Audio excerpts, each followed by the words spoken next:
celle-ci on l'avait jamais faite et je le prends comme un compliment. Mais bien sûr, c'était un compliment. Bon, d'abord, c'est l'heure de retrouver notre indispensable musique en la personne de Joe. Oui. Mais alors, Joe, ce matin, Oui. vous nous proposez une sélection de nouveautés musicales. Oui, et désolé de vous le dire Thomas, mais dès la rentrée, nous sommes déjà convoqués dans le bureau du boss.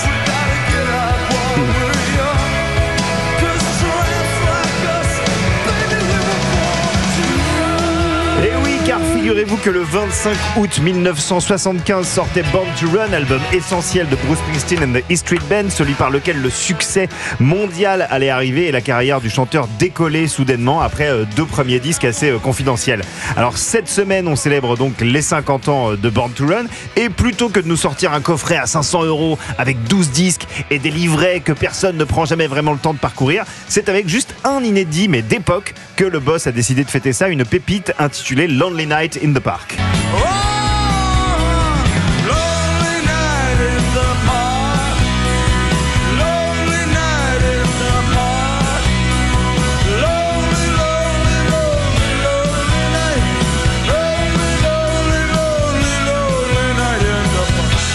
Il a répété plusieurs fois la même chose, je crois. Oui, C'est un vrai inédit d'il y a 50 ans, ça ? Ouais, c'est un certifié authentique. En 75, en fait, contre l'avis de Springsteen et du producteur de l'album John Lando, le management de l'artiste s'oppose à ce que la chanson figure sur Born to Run.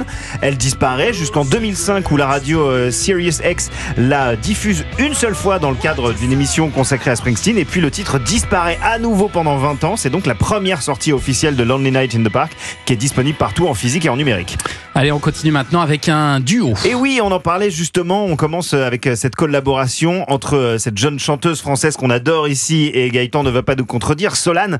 Elle collabore cette fois-ci non avec Gaëtan Roussel, ça on a hâte de découvrir cette collaboration, mais celle qu'on peut écouter tout de suite, c'est avec le vétéran folk francophile Patrick Watson.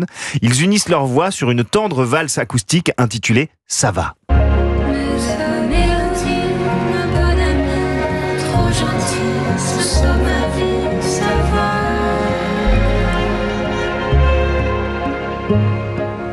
Tu m'attrapes, tu m'embrasses, tu tiens ma main, peut-être c'est. Alors cette chanson, ça va, elle est extraite du prochain album de Patrick Watson. Oh, c'est le titre de l'album qui va sortir le 26 qui sortira le 26 septembre prochain. On y retrouvera de nombreux duos, entre autres avec Charlotte Cardin, November Ultra ou encore donc Solane qu'on vient d'entendre. Et puis Thomas, j'ai pensé à vous qui avez dansé tout l'été dernier, donc l'été 2024 Ah oui, sur Cappuccino. Expresso. Non, Expresso. Oui, Expresso, voilà. Cappuccino, c'est la même chose. Le nouvel album de Sabrina Carpenter est sorti ce matin, Man's Best Friend. Est-ce qu'il y aura un tube à la hauteur de Caramel Macchiato dessus? L'avenir nous le dira.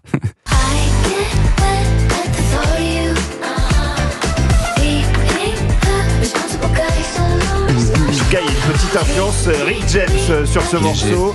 On sent aussi les influences de Madonna, de ABBA. Il y a de la country à la Dolly Parton aussi sur cet album qui est très varié et pas inintéressant du tout. Voilà. Ouais, c'est pas mal. C'est j'aime pas mal. bien. Ouais, ça c'est sûr, c'est pas très objectif, mais. Non, mais ça donne envie de se trémousser. Ouais, c'est ça. Si, Et c'est tout ce qu'on demande. C'est efficace, mais bien sûr, c'est la base. Merci beaucoup, Avec Joe plaisir. Hume.